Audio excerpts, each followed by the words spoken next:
Hello guys, this is Vysh and we are going to continue environment and ecology series for which 3 chapters are already out. Please watch it in order. Go to the first video in the playlist and then come to this. Okay, you have to see 1, 2, 3 and then only 4. So we did terrestrial ecosystems, forest in detail. So this time we'll do grasslands and deserts, which is again going to be very factual and you have to just memorize whatever is given and understand 1 or 2 concepts and some terminologies and solve as many questions as possible. Okay, it will help you cover this topic easily. And 2020 aspirants, so please complete all your portions. It's many of the lectures are already free, and whoever have my test series, please do my test at least twice. You will be able to score at least 20 to 30 marks extra than any of the other aspirant in this country. Okay, that is how we have designed it, and that's a guarantee. So please do all our test at least twice. So playlist are shown. You can pause and see what all playlists are there. Subscription, please subscribe, okay, because whatever we are doing is going to help you immensely in your preparation. Okay, 2020, 21, 22, because I get at least hundreds of messages after a particular video that, sir, you did a good job, you did a genuine review of things, you have done a great analysis.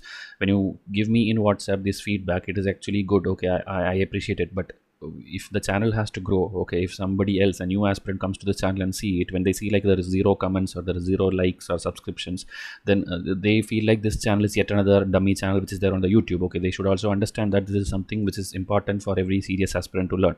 So please understand why we are requesting and click on subscribe. Okay, that will help both of us, so please subscribe. We'll start with a previous year paper question as we always do. So this time I've taken 2017 paper and it's a very simple question and it's a repeated question which at least 3 times UPSC have asked. From the ecological point of view, which one of the following assumes importance in being a good link between Eastern Ghats and the Western Ghats? Okay, so Satyamangalam Tiger Reserve, Nalamala Forest, Nagarhole National Park and Seshachalam Biosphere. This also first thing is that you should have the minimum knowledge that where are these things located. Okay, I want you to tell me in comment section. All these are in South India and it's very close by also. That is why they have put like between Eastern Ghats and Western Ghats. So the previous year, I think 2016, they asked the same question, but instead of these forest reserves, they gave the this thing hills. Okay, different hills they gave. So from there you have to select and the answer was Nilgiri Hills. This time what they are given is they are given forest and you should know that this Satyamangalam Tiger Reserve, it is inside Nilgiri Biosphere Reserve. So they just went one step ahead and asked the same question one more time with a different option. That's all. So these 3 will be incorrect. And the answer is Satyamangalam Tiger Reserve. That is where Eastern Ghats and Western Ghats will come and meet in South India. Second question is about a particular treaty. You will know like different things. You will learn WWF, IUCN maybe, then sites. Okay, these are all things which UPSC have asked at least 4 to 5 times in the last 10 years you can take.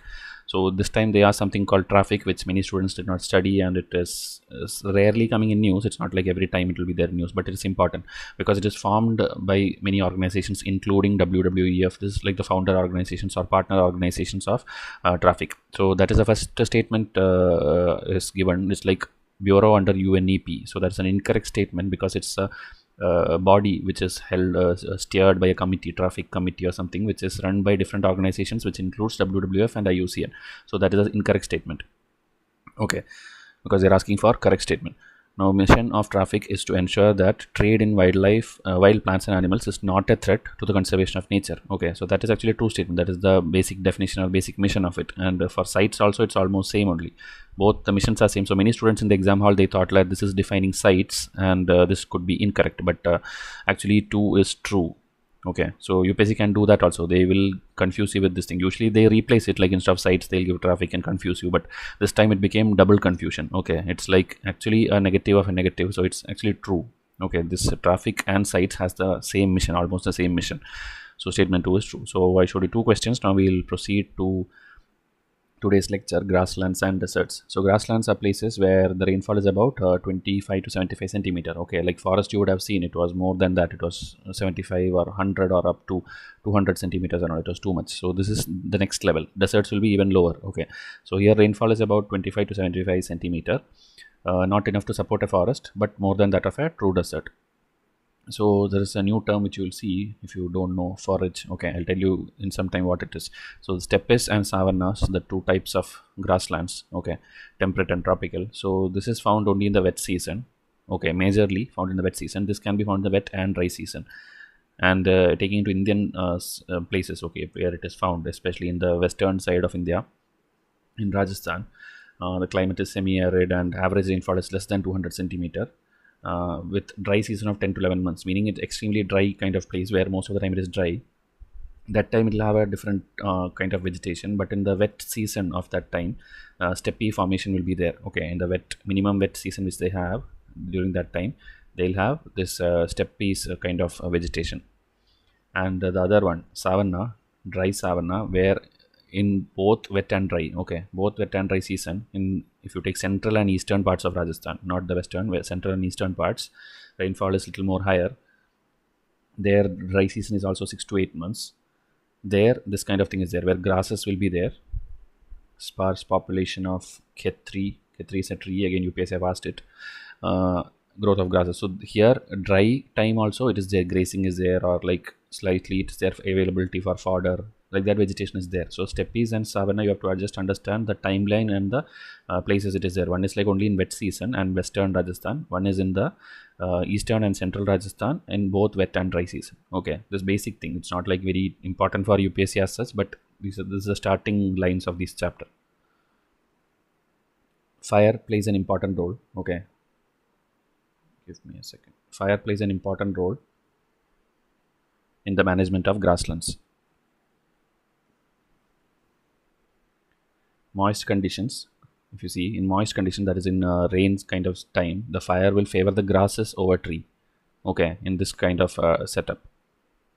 And the dry conditions, the fire is often necessary to maintain grasslands against the invasion of desert shrubs.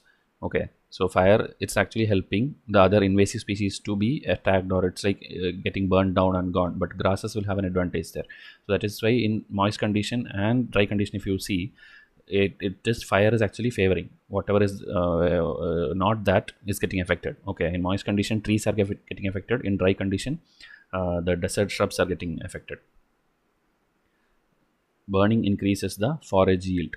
Now we saw forage is actually a plant material eaten by grazing livestock. Okay, whatever they eat in the grass. So historically, the term forage has meant only plants eaten by the animals directly as pasture, crop residue, or immature cereal crops. But it is also used more loosely to include similar plants cut for fodder and carried to the animals. Okay, so earlier it was like only mentioned for whatever they eat, but then later cut for fodder and carried away to animals. Okay, it's not like directly they eat, but it's cut and given. For that also forage term was mentioned. So steppe forage and savanna forage, that is how the terms came. Okay, so the very basic beginning of this chapter. Now, grassland importance is fuel, drought power, nutrition, raw materials for village industries. Then to maintain the population of many domesticated and wild herbivores. Okay, this is the reason grasslands are important. Now we'll see some 3 to 4 zones. Okay, and the zone differentiation is based on the water level. I mean the rainfall level. We'll see from dry towards the wet areas. Okay, the most dry one is the semi-arid zone. So it covers the northern portion of Gujarat, Rajasthan, but excluding Aravalli Hills. Then western UP, Delhi, Punjab. Okay, just imagine in the map. Okay, whenever we read out these things, imagine the map where this place is. So that is a semi-arid zone, and the topography is broken up by hills, spurs, and sand dunes. Now next one, dry subhumid zone. So it covers the whole of peninsular India. Okay, peninsular India, but except Nilgiri. Okay, just now I showed you an MCQ about Nilgiri because of that only, Satyamangalam forest. So except that place, everywhere else this thing is there. Dry subhumid zone. Then moist subhumid zone. It covers the Ganga alluvial plain in northern India. Okay, moist. The topography is level. Okay, here it is hill and here it is level, low lying and ill drained.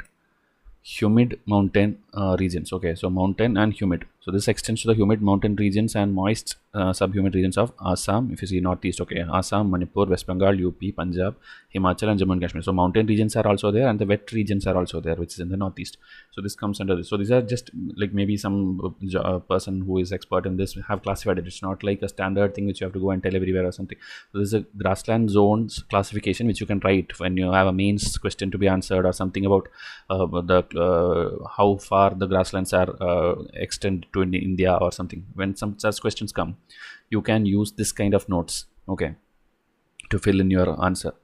The impact of grazing. Grazing, you know, like animals will be eating on the grass, the herbivores will be feeding on them. So what will be the impact? The top layer already will be getting affected. So the mulch cover, I'll show you mulch again in the next slide. Mulch cover reduces.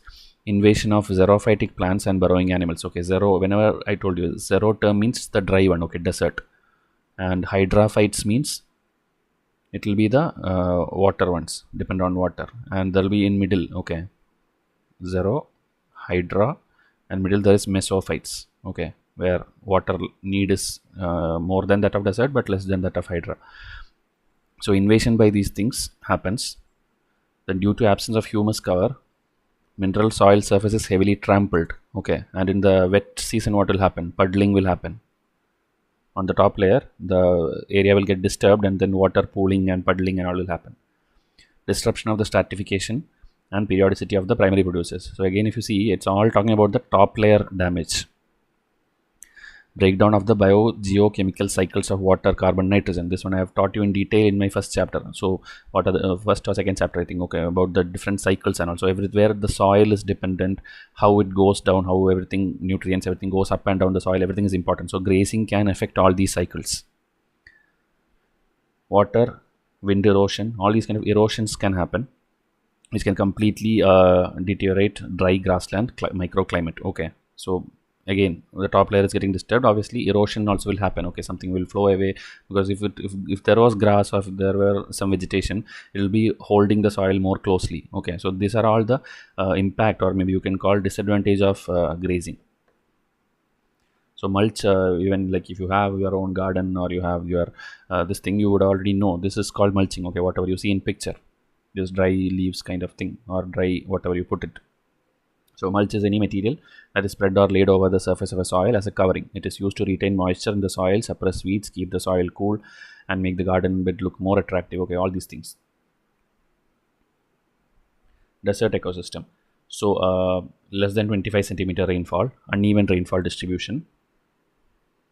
Okay, we'll try to wind up this video in 20 minutes. Okay, so mid latitude, and we'll see, okay, where are the regions of desert. So mid latitude is like the high pressure zone, where it is like hot and dry, you know, like when does rainfall happen? Rainfall happens when a low pressure zone is getting developed. You would have seen in news, like in Bay of Bengal region or in the South India, and all this low pressure zones are getting developed, and then a cyclone happens or rainfall happens. But when it's a high pressure zone, it will be dry, okay. So in mid latitudes where it is high pressure, and in rain shadow areas where moisture and rains, okay, blocked by the mountains, the monsoon wind or whatever wind, the rain bearing winds cannot reach that place. So that is the rain shadow areas. These are the places where deserts can happen, okay, the hot deserts. So but there is something called cold desert also. We'll see hot desert and cold desert now. Hot desert is near the equator or the tropics, and cold desert is in an altitude, okay, at a height or maybe away from the equator. So this is a general placement in the geography of the world. Now perennial plant like crescent bush, cactus, these are there throughout the desert biomes. In shallow depressed areas with salt deposit, these again geesewood, seepwood, okay, salt grasses. Whenever you hear all these things, you should know in deserts where like shallow depression is there and salt deposit is there, these kind of crops these kind of plants are there. If soil is good, irrigation can help it to become a productive area. Okay, it's not like whenever you imagine Rajasthan or desert, you will immediately think of full sand and dry kind of area, but it's not like that. If proper irrigation is given and soil is compatible, it can be turned into good agricultural platforms as well. Okay, there are proven cases for that in India as well. So that also you should know. Now flora and fauna we'll see. So flora, mostly shrubs, leaves are absent or reduced in size. Leaves and stem are succulent and water storing because they have to adapt to that condition and they need water storing capability. In some plants, even the stem contains chlorophyll for photosynthesis. Okay, so that you should know. Usually chlorophyll is there in the leaves, through which they will be doing this photosynthesis activity. But in deserts, there are some plants with the stem containing it. And root system is well developed. Again, it's simple to understand because it has to go down, maybe take in water from places which it is not accessible without the roots. Okay, so now next term which you learn, annuals. Annuals, wherever present, germinate, bloom and reproduce only during the short rainy season and not in summer and winter. Annuals is referring to a flower, okay, I mean the type of flowers which grow and die in the same season. I'll show you more in the next slide, but you should know they will be available only in that time when rain is there, short rainy season. About the fauna, they are fast runners. Okay, general characteristics: they are fast runners, they are nocturnal, that means they are not sleeping in the night, and then long legs to stay above the ground. Lizards and insectivores can survive. for long without water, get water from seeds which they eat. These are all, you can imagine, okay, when each example, I mean, each characteristic is being told, I think at least one animal will be coming to your mind. Okay, natural rodents, then mammals poorly adapted. Okay, mammals are poorly adapted, but if you paste it like mammals does not exist or something, it will become false. Okay, like poorly adapted. Then camel, you know, like it's a GK thing, like it's called the ship of the desert because it's like storing water and then it can survive for long without even drinking water and also.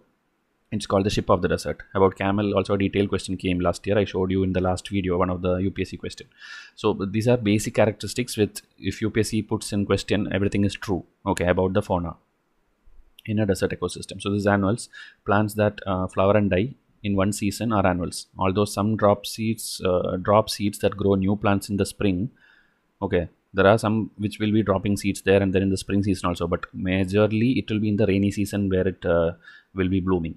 Okay, so like this, whatever you have doubt, right, whenever you read a technical term, just put it in Google. The first image what you see, first Wikipedia line, that's the only one liner which UPSC will ask. They will not ask anything more than that. So we'll see, you know, one hot desert and cold desert. So Indian Thar desert is the hot desert or the tropical desert, you can tell. Excessive drought, the rainfall being scanty and irregular. Then rare winter rains can happen. Okay, it's not like it will never happen. So rare winter rains. Then winter is extreme also. Okay, the hotness is too much hot and coldness is too much cold. So winter is extreme, below freezing point at night. Summer is also extreme, like I told, intense heat, frequent scorching winds, and desiccating. Desiccating means dry. Okay, dry effect.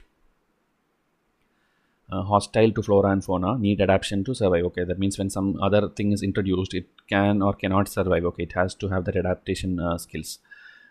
Now flora in this Indian hot desert, Thar desert, is like two types. Okay, rain dependent, which is like rainfall dependent, and then subterranean, that is underground water dependent. So in rain dependent still there are two types. I will show the first type in rain dependent, that is ephemerals, that are delicate annuals. I showed you annuals already, apparently free from any xerophilous adaptations, having slender stems and root system and often large flowers. Okay, this is the kind of that flowers which is like rainfall dependent, and it is having this delicate stems and root system, and also this is called the ephemerals.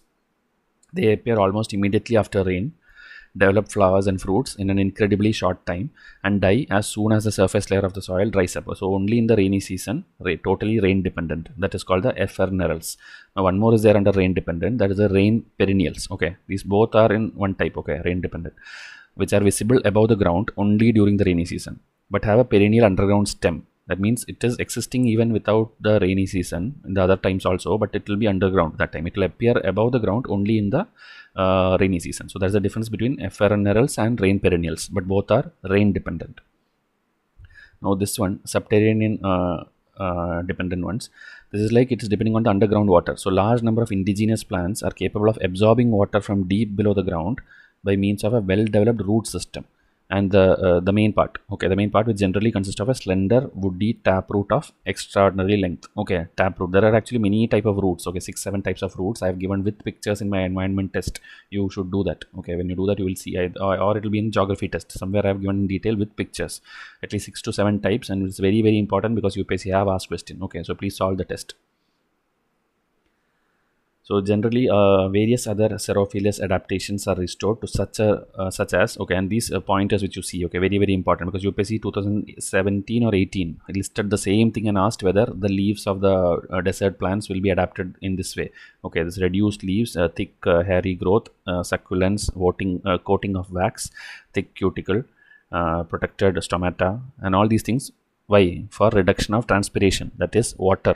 Okay, water, like evaporation, it goes from the water bodies. From the leaves, it goes in the form of transpiration. So to avoid all that, the desert plants will be adapted with all these features. So it's very very important. Fauna in the hot Thar desert, you will know what is there in Indian desert. So it's very common thing. India's most magnificent grasslands and the sanctuary for the great Indian bustard. Okay, great Indian bustard is very much in the news, so it's important. Among the mammal, okay, so that's what I told, mammal is there. Okay, the black buck, wild ass, cinkara, caracal, sandgrouse, and desert fox inhabit the open plain grasslands and saline depression. So mammals are there, then this bird is there, flamingos are there. Okay, if you go to Great Run of Gujarat, okay, I have gone there, you should also visit someday, you will see. And this is the only known population of Asiatic wild ass lives in the remote part of this thing. Okay, so this one UPSC can ask, because 2019 they asked a question where this wild ass was not there, but they asked like Asiatic lion is found only in India, then some other, I think some penguin or something is found only somewhere, and then two humped camels is found only somewhere. So that only word, people thought it is extreme and it will be false, but actually it were true. Okay, most of them were true. Asiatic lions are found only in India. So same like that, you should know here, this Asiatic wild ass lives only here. Okay, because UPSC can repeat the question again. It is the migration flyaway for cranes and flamingos again. So these are the faunas in hot desert. So we saw flora, fauna, climate, vegetation and all. These are the basic things. These are the only things you need. Okay, whatever I teach you will be the only thing which UPSC will ask. They cannot ask more than this. And for mains also, you can write the same notes. Now temperate desert, there is cold desert. It will be obviously there in Ladakh, Leh and Kargil. Okay, here also I have visited Ladakh. You go, there will be something called Nubra Valley and this two humped camels, all you can see there. Okay, it's a very interesting place. So luckily for me, I have traveled to both the variations, Gujarat desert and Ladakh desert. So Spiti Valley of Himachal, northern Uttarachal and Sikkim. These are the places where this kind of desert is there, not affected by Indian monsoons, because you know the monsoons won't reach to every place in this country. Okay, so these places it won't reach, it's beyond the range of that. So rain shadow of the Himalayas, the region. Okay, this area is in the rain shadow region, so that's why it won't reach. Then extreme cold weather and denuded terrain. They are not suitable for plant growth. Isolated, scattered and overgrazed herbaceous shrubs. Okay, so shrubs are there, but not ideally suitable for plant growth. Grazing period is less than 3 to 4 months. Now again, I think 10-11 points are there just for by hearting sake. Severe arid condition. Okay, dry atmosphere. Temperature less than 0 degree and drops even up to minus 50 degree. Insignificant monsoon, I told you. Annual rainfall less than 400 millimeter. Heavy snowfall occurs between November and March. Soil type. Okay, soil type is sandy to sandy loam. Okay, many like podzolic, latazol, lot of soils I already taught you in the last lecture in forest. Here it is sandy soil. Okay, and the soil pH is neutral to slight alkaline. Okay, neutral to slight alkaline. It's not acidic kind of soil. It is neutral to slight alkaline. Soil nutrient, it is poor organic matter, low water retention capacity. Okay, this important, please remember, because UPSC have asked this water retention term at least 5 times in the last 6-7 years. Wind erosion is more common. Obviously, you will know in desert, it will be like that. And narrow growing period during summer. So all these are very understandable things. It's not very difficult, but just because you have to know these pointers, I'm telling you. Then this is all the animals found there. Okay, fauna. Asiatic ibex, Tibetan, Argali, Ladakh. Whenever this term Ladakh or Tibet comes, obviously you will know that it is there. But still, the other things which you see, snow leopard or brown bear, wild ass. Okay, wild ass is also called Kiang. UPSC can ask this. Like Kiang is a popular name of which Indian species. So you should know it is the Tibetan wild ass or Indian wild ass. Okay, a close relative of the Indian wild ass. Okay, so the Tibetan one is called Kiang. Okay, not the Indian one. Then woolly hair, black-necked crane. So this is the fauna available there. Cold desert comprises of alpine, mesophytes and desert vegetation. Mesophytes I already told you, which is not xero or which is not hydra. Okay, in between. The water need is in between that of desert and the water oriented region. That is the mesophytes. So alpine means mountain. Okay, alpine, mesophytes and desert vegetation. Dry temperature, it will be temperate, I think. Dry temperate zone. This betula, salix and junipers. Okay, these terms, that's what I'm telling you. If you see this video 2 times, maybe this you will not forget. You will think like, okay, I have read this near cold desert area, so this should be there. Okay, when it comes in exam, you will recollect it if you watch this video twice. Else you cannot by heart every single species which is shown here. Again, alpine zone, juniper, birch, rhododendron with grasses. Perpetual snow zone, no vegetation due to permanently frozen soil. Okay, so there's like 3 different zones within the cold desert. Okay, one is dry temperate, one is alpine, there is a mountain zone, and one is the perpetual snow zone where total snow is there. So these 3 has slight differences in the vegetation found there. Oak, pine, deodar, birch and rhododendron are important trees. Okay, in general. Desertification, this is done. Okay, this is the last topic, last page I'm going to show you. So desertification, where it is happening, dryness or desiccating climate is happening in Rajasthan, Gujarat, Punjab and Haryana. Not climate changes, droughts, etc. It is the human actions. Okay, desertification, when you hear, they are actually referring to the human causes. Okay, humans will be doing a lot of things, and it is very slow to recover such things like the population, overgrazing, agriculture, development activity, deforestation, mining. All these are enhancing the desertification. That is, humans are causing the desertification.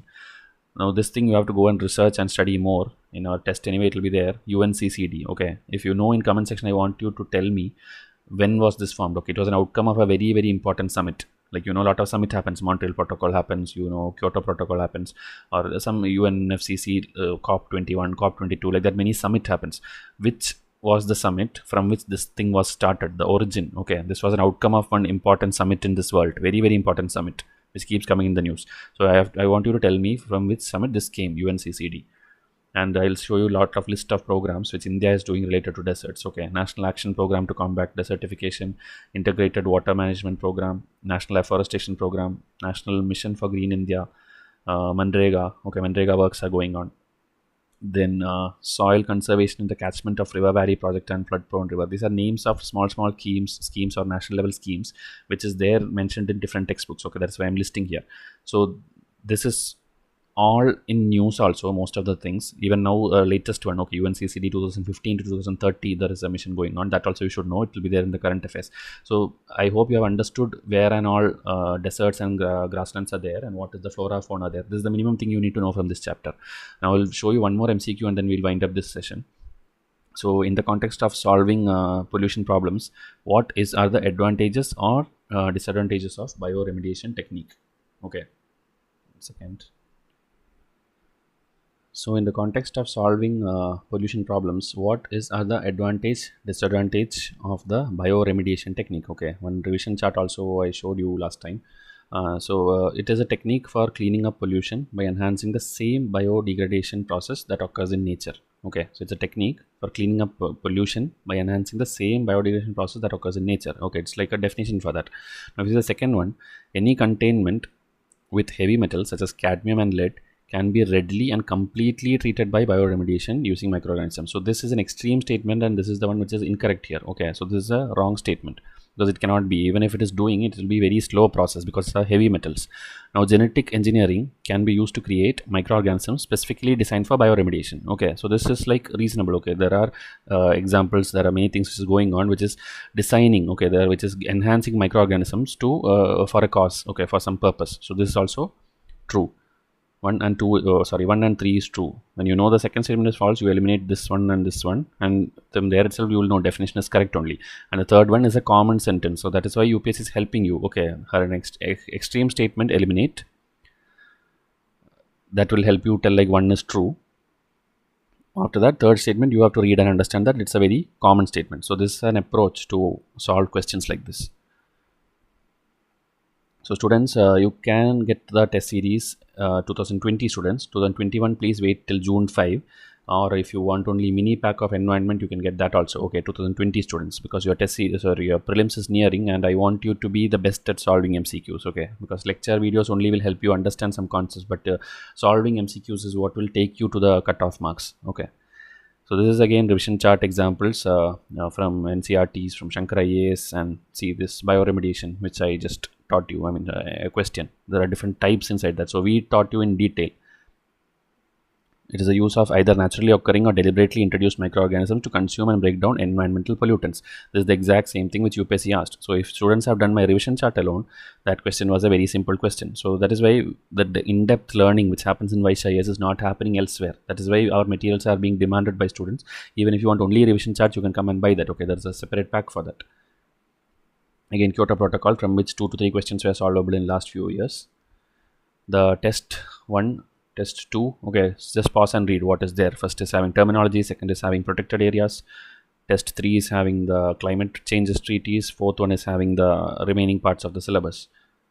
And this is a snippet card for SDG goals, Sustainable Development Goals. You have to by heart all the 17 because it has to be mentioned in your mains answers whenever you write a topic. If you're writing about water saving or something, you have to write like it will help solve the SDG 14. It will help promote the SDG 14. Like that, if you write in the opening line, your answer will look better. This is the offers which I told, like you can come and get current affairs or revision charts alone, economics, geography, polity. Okay, polity and all is like Lakshmikant 100% coverage. The 4th and 5th edition, chapter by chapter it is done. And instead of solutions, we are giving the page number there. So you can go and read, keep the page textbook open parallelly and do our test. It will help you cover the entire textbook. NCERT tests are there, spectrum test is there, history big package is there where every textbook is covered. So these are all things which is like extra 20-30 marks you'll score. Okay, it's a guarantee for you. So come and buy the test if you want. Till May 15 all these offer prices is valid. So thank you and have a nice day.